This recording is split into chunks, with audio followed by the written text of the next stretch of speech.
Y regresamos a Tus Mañanas por ACTV. Y el tema del día de hoy, recuerden, es apoyar sin proyectar. ¿Cómo podemos ser un soporte para nuestros hijos o las personas que amamos sin que ellos sean una respuesta o una proyección de nuestros sueños o necesidades? Para eso tenemos un invitado muy especial. Alonso Cortés, psicólogo clínico, magíster en psicología y salud mental, quien aparece en redes sociales como Tu Loquero. Alonso, bienvenido, ¿cómo estás? Muchas gracias, Camilo, muy bien, afortunadamente, muy contento de acompañarlos el día de hoy. Cuéntanos un poco sobre el tema de proyectar, cómo cometemos ese error de proyectar nuestros sueños o ideales en nuestros hijos. Bueno, como nos comentaba Anderson, ahorita proyectar es entregar, digamos, recibir información acerca del otro, o sea, darle lo que yo pienso, lo que yo siento, lo que yo deseo y proyectarlo en el otro, o sea, utilizarlo como una referencia sobre mí mismo. Pero para poder hacer eso necesitamos dos elementos que son supremamente importantes en mi consideración. Y uno es el entender qué es el ideal del otro y qué es el real del otro, que son dos factores que, digamos, quedan muy al margen cuando nos damos cuenta de este asunto. Cuéntanos un poco cómo podemos hacerlo, cómo podemos identificar cuál es esa versión idealizada que tenemos de nuestro hijo, de la persona que amamos, y cuál es realmente lo que él quiere, lo que él le gusta. Bueno, el asunto es que cuando nosotros creamos el ideal del otro, vamos a pensar primero en esos factores que a mí, de alguna manera, me faltaron en mi historia de vida, ¿cierto? Entonces el ideal del otro es ese chico, como habíamos pensado, que va a ser futbolista, o que va a ser pianista, o que va a ser artista de alguna manera, o que va a tener ciertas metas o ciertos objetivos en su proyección de vida. Y el real es lo que él tiene la capacidad de lograr, ¿cierto? Entonces a veces eso está uno en un nivel y el real está en otro nivel, y ahí vamos a tener una diferencia muy fuerte, y cuando yo intento apoyar, proyectar en ese hijo, pues voy a tener un problema grandísimo, porque no va a ser lo que él desee, lo que él quiere, sino lo que yo estoy esperando. Y cuando uno está esperando, pues ni siquiera sabemos qué esperar de nosotros mismos. Ahora, ¿cómo vamos a esperar acerca del otro?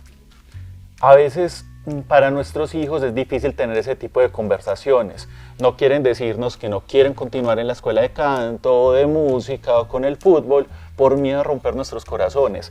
¿Cómo podemos generar espacios de confianza para que ellos tengan esas conversaciones honestas con nosotros?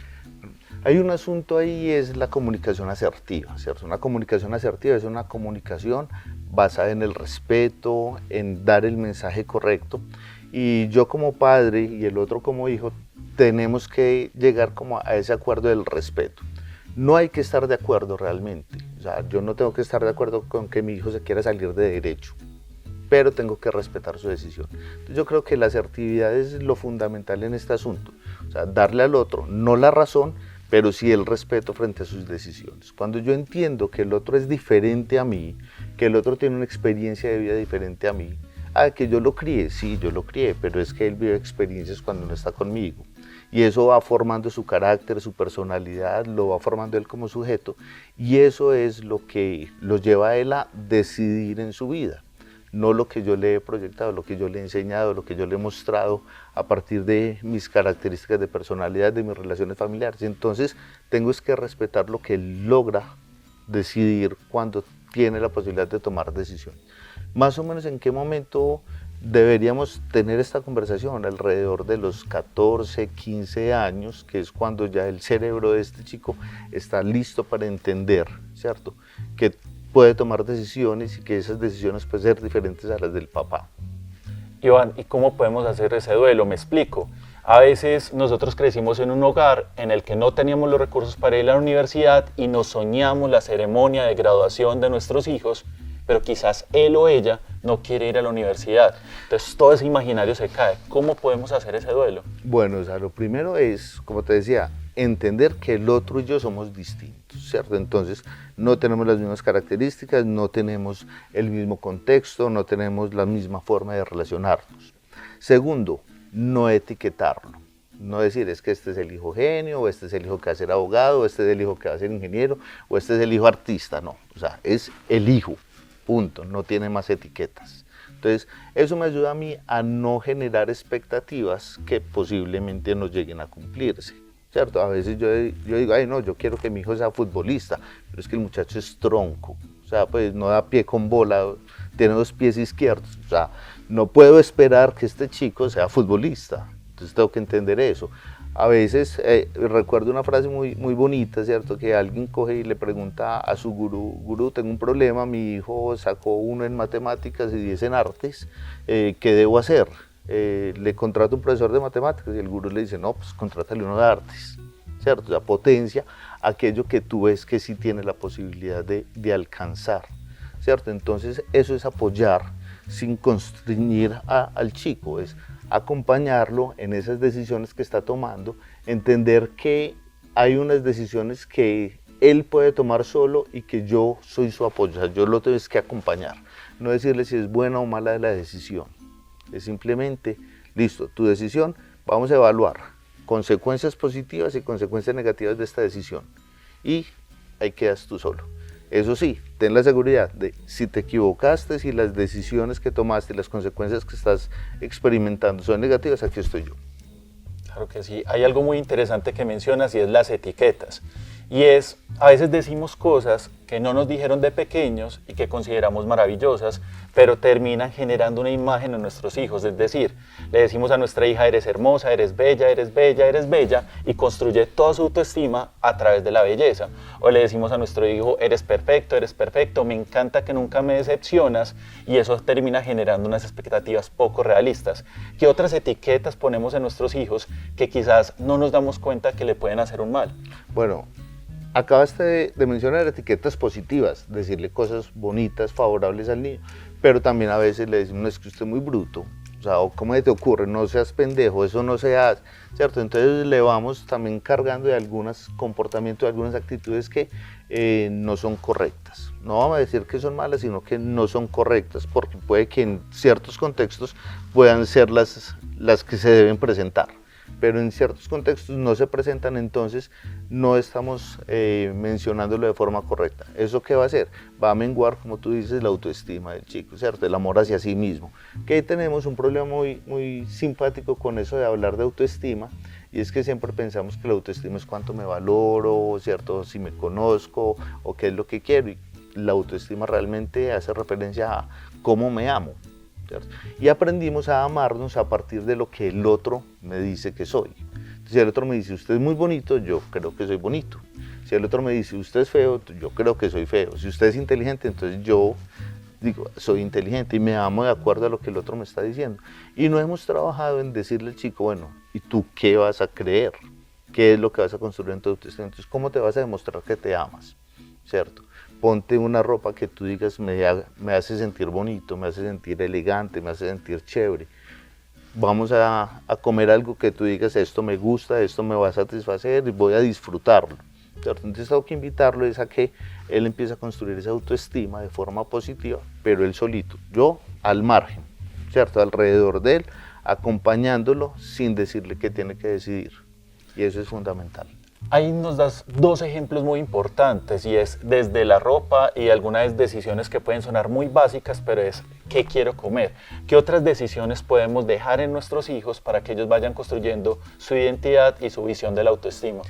Bueno, eso va a ir modificándose de acuerdo a las edades, pero cuando hablamos de chicos pequeños, ¿cierto? Vamos a hablar más o menos de 4 o 5 años, pues yo puedo dejar en él el poder de decidir si va a comer o no va a comer, qué es lo que quiere comer, ¿cierto? ¿Por qué? Porque igual el chico no se va a morir de hambre, ¿cierto? Él no se va a morir de hambre, pero bañarse, por ejemplo, es una decisión que tengo que tener yo, ¿cierto? Ahí yo le digo, no, o sea, esto no es discutible, no se puede negociar, te bañas porque hay una cuestión de aseo, de higiene, de presentación, de un estereotipo social. Entonces aquí sí voy a tomar la decisión yo por ti. Bañarte, ir a la escuela, voy a tomar yo la decisión por ti. Estudiar, ojalá tú tomes la decisión solito, pero si tengo que acompañarte a tomar la decisión, no es decirte siéntate y estudia, es decirte mira, vamos a estudiar, vamos a aprender esto por estas razones. O sea, yo le tengo que dar el argumento para que él solito construya la estrategia, ¿cierto? ¿Qué otros elementos son importantes para generar autonomía? Entonces ya conocemos algunos desde las primeras etapas. Ya cuando estamos hablando de la adolescencia, ¿qué sería útil para que él en esa etapa de descubrimiento sepa qué es lo que le gusta o lo que ama de la vida? Bueno, la elección del deporte, si es que le gusta el deporte o si le gusta el arte, ¿cierto? Que experimente. O sea, hablamos mucho de hay que probar para saber si te gusta o no, ¿cierto? Pero hay cosas que no necesito llevarlo a que pruebe. Él sabe solito qué es lo que quiere, ¿cierto? O sea, entonces yo lo llevo a la clase de fútbol, pero él se pasa todo el tiempo libre pintando. Entonces, venga, aquí yo no necesito, ¿cierto? Preguntarle si le gusta o no le gusta el fútbol. De una vez, vamos a arte, ¿cierto? Entonces es entender desde las expresiones artísticas, sociales, familiares. Le gustan los videojuegos, entonces ¿qué es? O sea, tener un control sobre los videojuegos, ¿cierto? Sobre el tiempo de acceso a los videojuegos, pero también permitirle elegir el videojuego de acuerdo a la edad, de acuerdo al contexto social que estamos viviendo, a qué puede acceder y a qué no, pero no es decir, no y punto. Siempre es generar el espacio de diálogo y argumentación. Exacto, o sea, y recuerdo que es importante, no tengo que estar de acuerdo con él. Simplemente ¿cierto? Tengo que respetar esos límites de la decisión. Exacto, respetar los límites de sus decisiones. Y otra duda, volviendo al tema de las etiquetas, ya no hablando de nuestros hijos, sino nuestra pareja, ¿hay etiquetas que podemos llegar a poner a nuestra pareja o encasillarla en esas etiquetas?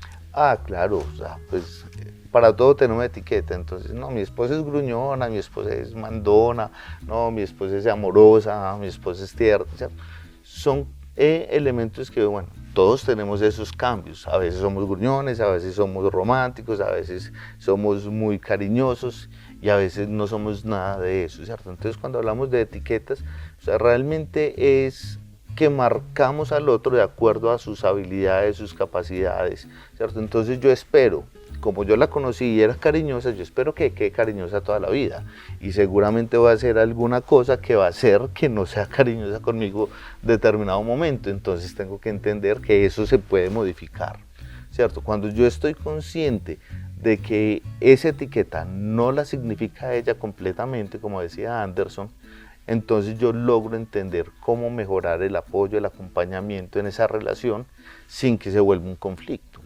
Danos, por ejemplo, algunas técnicas para que nosotros podamos apoyar a la persona que amamos sin necesidad de encasillarla. Lo primero, y esto, o sea, te lo digo como psicólogo, pero también te lo digo como esposo, es escuchar, fundamental. Y escuchar no lo que queremos escuchar, sino lo que el otro está diciendo realmente. Nosotros escuchamos para argumentar, para pelearle al otro, para decirle no tienes la razón, estás equivocado, pero nosotros necesitamos es escuchar al otro para poder entender qué es lo que está experimentando, ¿cierto? Entonces, lo primero es escuchar. Alonso, para despedirnos, pero también para que conozcan un poco más de ti, ¿cómo te podemos encontrar en tus redes sociales? Bueno, en mis redes sociales me pueden encontrar en tuloquero.com, es la página web, estoy en Instagram como tu.loquero, @tu.loquero, en Facebook también estoy como tu.loquero, me pueden encontrar en Twitter, ahora X, en info.tuloquero, en general, todo es con tuloquero. No, y es un nombre de usuario bastante memorable. Muchas gracias por estar invitado en este programa y en especial por ayudarnos a cuestionar un poco la visión que tenemos de nosotros y de los que amamos.